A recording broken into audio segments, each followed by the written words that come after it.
매주 목요일마다 시민들이 알아두면 좋을 유익한 건강 정보를 알려드리는 시간입니다. 시민 건강 플러스.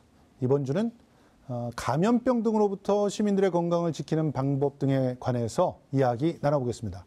서울특별시립 서북병원의 진료부 결핵 2과 서정훈 과장님 모셨습니다. 안녕하세요. 안녕하세요. 예.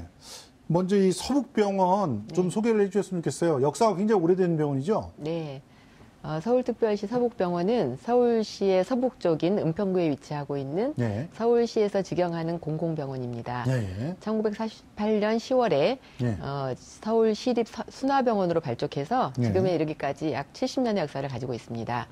제1종 법정 감염병인 콜레라 장티푸스, 3종 감염병인 결핵을 전문적으로 치료하는 감염병 전문병원으로 시작됐고요. 이제 2004년도에 노인치매병원, 2009년부터는 호스피스 완화의료병원으로 지정돼서 전문적인 진료를 시행하고 있습니다. 굉장히 중요한 역할을 하고 있는 공공의료기관인데 일단 많은 시민들이 감염병 치료를 위해서 이 서북병원을 찾는군요. 네, 주로 이제 아까 말씀드린 것처럼 결핵, 그 외에도 노인 치매 질환, 그리고 이제 호스피스 완화병 등을 이용하시는 분들 외에도 지역사회 주민을 위해서 일반 내과, 외과, 소아과 진료도 같이 하고 있습니다. 아, 그래요? 네. 그러면 이 결핵에 대해서 좀 집중적으로 얘기해 보려고 하는데요. 서북병원에서 아직도 이제 결핵이라고 하는 것을 주된 어떤 이렇게 뭐랄까요, 그 대상으로 치료 대상으로 이렇게 결핵을 삼고 있는 이유가 뭔가요? 그만큼 결핵이 심각한 건가요? 네, 결핵이 이제 사실 많이 이전보다는 유병률이 많이 감소했지만 아직도 이제 전 세계에서 10대 사망 원인 중에 하나가 결핵일 정도로 심각한 병입니다. 그래서 이제 그 WHO 통계를 보면은 그 2016년에 전 세계 결핵 환자가 40만 명이 있었다고 하고요. 1,040만 명. 네, 결핵으로 사망한 분도 170만 명이나 됩니다. 엄청나군요. 근데 이제 그 중에 사망한 분들의 95%가 이제 후진국이나 중진국인데, 그 우리나라는 사실 이제 경제적으로는 뭐 선진국 대열에 합류했고 OECD 가입국이긴 한데, OECD 가입국 중에서 결핵은 아직도 저희 이제 우리나라가 발생률, 사망률 모두 1위입니다. 아, 그렇군요. 네. 보니까 진짜 2011년, 12년에는 굉장히 심각한 상황이었어요. 새로운 환자가 무려 39,000명 이상 나왔고 환자율, 새로운 환자율이 10만 명 중에서 78명, 79명 가까이 이렇게 나왔었다. 지금 2017년 들어서면서 다행히 좀 줄어들었는데 이렇게 그 질병관리본부가 열심히 결핵 제로를 표방하고 노력을 하고 있어서 그나마 이런 결과가 나온 게 아닌가 생각이 드는데요. 어떤 다양한 노력들이 더 공공의료 체계 안에서 필요할까요? 이제 사실 전 세계에서 우리나라가 국가주도 결핵관리 사업에 아주 성공적인 모델로 평가를 받고 있습니다. 그래서 아니 근데 잠시만요. 죄송합니다. 말씀하시는데 끊은 이유가 아니 OECD 중에서 꼴찌라면서요. 그렇지만은 성공적인 사례가 네, 우리나라가 예전에는 결핵 왕국이라는 정말 명예스럽지 못한 별명을 가지고 있을 정도로 굉장히 결핵이 많은 나라였기 때문에 이제 OECD 가입국 중에서는 아직도 높지만 과거에 비하면 굉장히 결핵 유병률이 굉장히 많이 감소된 성공적으로 관리를 하고 있고 지금 이제 보시는 바와 같이 2017년도에 처음으로 3만 명 이하로 떨어졌는데 국가에서 그동안 이제 그 활동성 결핵뿐만 아니라 최근에는 잠복 결핵까지 치료해서 이제 선진국 대열에 이제 결핵의 그 발생률도 낮추려고 많이 노력을 하고 있고요. 그래서 과거에 비했을 때 굉장히 결핵으로만 보면은 사실 후진국처럼 그런 유병률이 높았기 때문에 그렇고요. 여기 OECD 회원국 결핵 지표를 보시면은 이제 우리나라가 발생률이 10만 명당 77명, 사망률은 10만 명당 5.2명인데 OECD 평균을 아래 보시면은 11.7명, 1.0명이니까 굉장히 차이가 많고요. 2위인 라트비아하고 비교해도 지금 2배 이상으로 발생률도 차이가 굉장히 그러니까 1위와 2위가 비슷한 게 아니라 굉장히 차이가 많은 그런 높은 발생률과 사망률을 보이고 있습니다. 우리가 뭐 자살만 많은 줄 알았더니 참 별의별 게 다 많네요. 그런데 그래서 이제 더욱더 다각적으로 이렇게 노력을 하고 있는 게 아닌가 생각이 되는데 일단 이 결핵을 뭐 단지 이렇게 예방접종만 한다고 해서 끝나는 게 아니잖아요. 특히나 어떤 부분을 시민들이 더 신경을 써야 되는 거죠? 사실 이제 조기 발견해서 조기 치료하는 게 가장 중요한데요. 약만 먹으면 낫나요? 네, 이제 약을 이제 규칙적으로 드시는 게 제일 중요합니다. 근데 이제 사실 그 전염력이 있는 결핵이 이제 전파되지 않게 하기 위해서는 조기에 결핵이 이제 걸렸을 때 빨리 이제 진단받아 치료하는 게 중요한데요. 일반적으로 감기 같은 증상, 그러니까 이제 가래나 기침 같은 게 2주 이상 있으면은 꼭 이제 엑스레이를 찍어보시고요. 아하. 예, 그래서 이제 폐 사진에서 결핵이 의심되면은 객단 검사 해가지고 균이 있나 보고 또 이제 균이 발견되지 않더라도 또 정밀히 뭐 CT 같은 거 검사해가지고 폐결핵으로 진단이 되면 그게 공기로 전염되는 질환이기 때문에요. 예. 일단은 이제 전염력이 초기에는 있으니까 그 치료를 시작하기 전까지는 그래서 전염력 있는 기간에는 이제 자택이나 병원에서 격리 치료를 받고 이제 그 외에도 6개월간 최소한 6개월간 이제 치료 종결 결정될 때까지 규칙적으로 투약을 받는 것이 중요합니다. 그렇군요. 그러니까 시민들도 굉장히 주의하면서 대응을 해주셔야 될 것 같은데 자. 감염병과 전염병 좀 다른 개념이잖아요. 감염병은 모두 전염되는 그런 건 아니죠?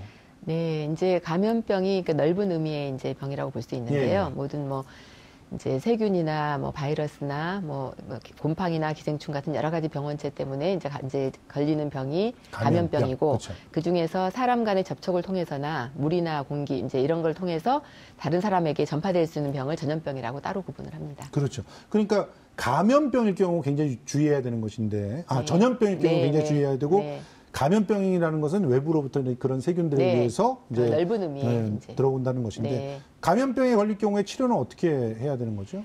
그러니까 이제 그 아까 이제 일으키는 원인에 따라서 이제 뭐 진단이나 치료가 다 다른데요. 예를 들면 폐결핵 같은 경우에 이제 뭐 진단은 아까 말씀드린 것처럼 이제 아까 의심되는 증상이 있으면은 엑스레이 찍어보고 객단 검사해보고 뭐 필요하면 CT나 그런 뭐 기관지 내시경 그런 정밀 검사를 받고 그래서 진단되면 이제 빨리 치료를 시작하는 것이 중요하고요.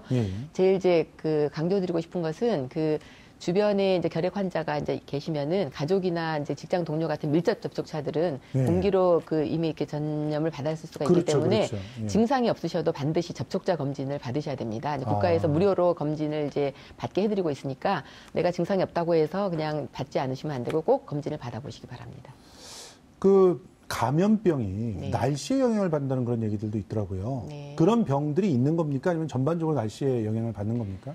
이제 주로 여름철에 이제 특히 이제 날씨 관련이 있죠. 그래서 뭐 음식 같은 게 상할 수 있고 이제 물 뭐 이런 것도 이제 많이 그걸 통해서 오염되는 수인성 전염병 많이 생기고 하니까요. 특히 이제 뭐 그 음식이나 물 통해서 이제 발생하는 세균성 이제 장염, 뭐 이렇게 이질, 뭐 이제 이런 거라든가 아니면은 또 날음식, 날 생선, 이제 해조류 같은 거, 해산물을 날로 먹어서 비비료 폐혈증 이런 것도 생길 수 있고, 그러니까 그런 거 아주 주의하셔야 되겠습니다. 그러니까 여름에 확실히 더 많은 감염병에 걸릴 음식이 수가 상할 있다. 수 있으니까 식중독도 많이 올 수가 있고. 근데 사실은 저희들이 공포를 느끼는 거는 신종 감염병이잖아요. 어디서부터 왔는지 잘 모르겠는데 갑자기 와서 뭐 치료할 수 있는 방법도 별로 없다. 이렇게 되면 굉장히 참 공포스러워지는데 메르스도 그랬었고요. 그러면 이제 신종 감염병이 유행할 경우에 어떻게 대응하는 게 가장 좋습니까? 사실 이제 그런 거는 유입을 차단하는 것이 가장 중요한데요. 예방이 최고다. 그래서 이제 그런 요즘 사실 2015년에 메르스 사태 이후에 최근에 또 아프리카 에볼라 바이러스, 또 이제 최근에 뭐 인도에서 니파 바이러스 감염 이런 것들이 이제 유행해서 공포심을 주고 있는데요.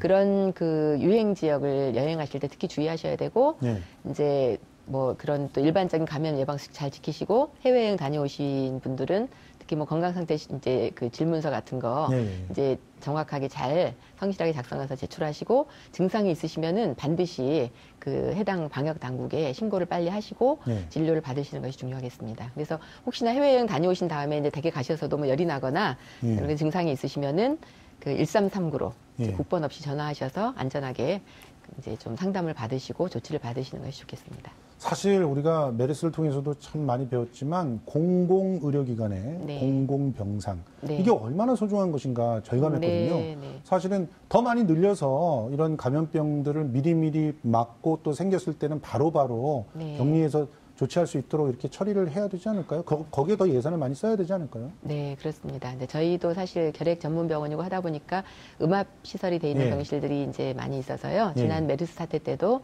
환자분들을 저희 병원에 이제 격리 치료를 많이 이제 했습니다. 그래서 그런 병상들이 확보돼 있으면은 그런 또 유사시에 활용할 수 있으니까 그런 준비가 돼 있으면 좋겠습니다.